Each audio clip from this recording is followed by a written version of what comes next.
Hello, everyone. My name is Lori Lee Rourke, and I am going to talk today about my book. It's not about food. Carol Normandy and I wrote this quite a few years ago. And one of the things that we really think was important then as well as now is how to communicate with our bodies. If you're suffering from an eating disorder or body hatred or just living on some sort of diets over and over and over again, what we realize is that a lot of times we're not very nice to our bodies as we're going through changes in our life. So, how to communicate nicely, compassionately, honorably, respectfully to our bodies is something that a lot of us didn't even know how to do at all. Carol and I didn't know how to do that when we first started our recovery. So what I'm going to talk about is that most women's, most men's, most people's, most humans, their relationship with their body is sort of a love-hate relationship. And we're very critical, especially on how it looks. And as we get older, from a little tiny baby that loves its body, just thinks it's the best body in the whole wide world. They can't even believe it's their own body. They love their hands, their feet. They can't. Oh my God, look at this knee that's out. I feel like babies are just the best stand-in for how we should all be with our bodies, but we're not. We're not taught to do that after we're a baby. So the communication is very critical and very limited. And if we can say to ourselves, oh, that's what I learned from the culture that I grew up in. I learned how to speak like that to my own body because of advertisements and what people think we should all look like, and the medical communities for many of us. I grew up in a house full of people who were always on a diet and never ever liking their bodies, quite frankly, at all. And that's the same era that's still here, because I work with young girls and they are still being taught that no matter what their body looks like, there's room for improvement and they need to get on that makeup kit or that Ozemic, or they need to do this diet or work out at this gym, or not that we can't be healthier, but it's gone too far in the opposite way because of surgery and fillers and shots and stuff that's just changing. We don't even know what that's going to do to our DNA or to ourselves or to our little bodies, to have all this stuff pumped in there just so we get bigger lips and higher cheekbones and smoother skin or whatever.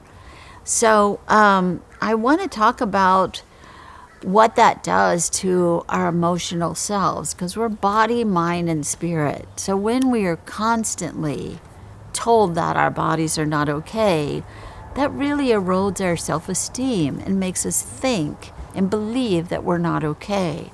So, and that just dampens down our spirit. The path of our lives is wide open. But when we think that we're ugly or we're not okay or we don't live up to expectations of other people's and then to ourselves that are completely ridiculous, we don't even try to walk our path. We just do whatever, and we're depressed, anxious, and we overeat or undereat or take drugs or have terrible relationships and or just drive our own little selves crazy. So what I was going to say a while ago was that when my mother was dying of Alzheimer's, she had it for about 10 years, and she never didn't say this. So every time I would see her, I'd say, oh, I think you look great. And even if she didn't know who I was, she knew to say back to me, I can't believe how fat I am. Now, this was a woman who had Alzheimer's, older woman, white hair, wrinkles, of course, very sick, living in a nursing home that is locked because she was a wanderer, and we would find her all different places, like Walmart and walking down Main Street in her jammies. So she had really lost her stuff, right? But she knew she was too fat. She knew she was too fat, even though the reality was she was actually getting smaller and smaller and smaller all the time. As she was losing her mind, she was also losing her body mass. So there was no reality to that, but that was her reality for so long that was the one thing that she could hold on to, that she needed to, get a little work or lose a little weight, and then she'd be fine. That kind of insanity really hit me, even though I'd been working in this field for a long time. It was just another kind of underline of how we treat our bodies. We keep telling them they're not okay. So the thing to do is, first of all, to catch yourself as you start to say mean things, and then back it up and come from, what if this was your child's body? What if this body was your best friend's body? Would you say those things to them? I don't think so. I was told a lot of crazy things, but nobody was as mean about my body as I was until I got recovery about it. So I feel like if we can change that language of, oh my God, I got to lose some weight, we say, oh my God, I'm so glad I have legs. Oh my God, I'm so glad that I can pick something up off the floor. Our bodies, I feel like our bodies are our trusted servants. They will try to give us anything we want. They will try very hard to do what we ask them to do. And I've learned that by putting myself and my body in situations just to kind of see if I can do it, like fly on a trapeze. Now, I am not a trapeze artist. I never flew on a trapeze before, but I wanted to experience that.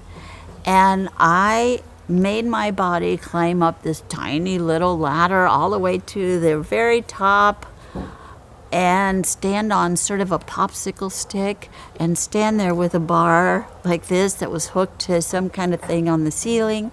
And then I was supposed to swing over and then let go, and that other person was supposed to catch me, and then we would swing around, and then that would be fun. So I asked my body to do that. I asked myself to do that, and I did it. But really what happened is I swung off that little stand when the person said, hip. So that was my cue. So I swung off the stand, and I could not believe how much weight my body felt on my hands and my arms. My arms, I felt like, went out of their sockets, and I just let go. And there was a net. But even if there wasn't a net, I would have just let go anyway, because I could not believe how much it hurt. So that was my whole circus, run away to the circus idea that I had at that time. And I've done similar things, So the point is that I put my body through things. Even just working long hours, I put my body through things. I ask it to work long hours without a bathroom break, without any lunch, with maybe not even any water sometimes, because I'm so into my work or into my thing that I forget I even have a body until my body just starts screaming and yelling and throwing a fit on the floor. Then I'm like, okay, I'll take care of you. I don't do that as much as I used to, but I still do it because I'm human. So I have learned to not be so mean to me, not be so mean to my body. It really tries hard to give me what I want. So to change that language in, you need to lose a little weight, to, Maybe you need to lay down and take a nap because you've been working for a while. Or what do you need? What do you need, little body? What do you need? And as I get older, I find it's more important to be nice to me. I'm still living. I'm going to be living, hopefully. I might as well get on my own side about stuff. So maybe stop talking to yourself like you're a mean neighbor, or I don't know, a very strict teacher that's trying to whip you into shape. We already get people trying to whip us into shape all over the place. So not us. We need to be on our own side all the time.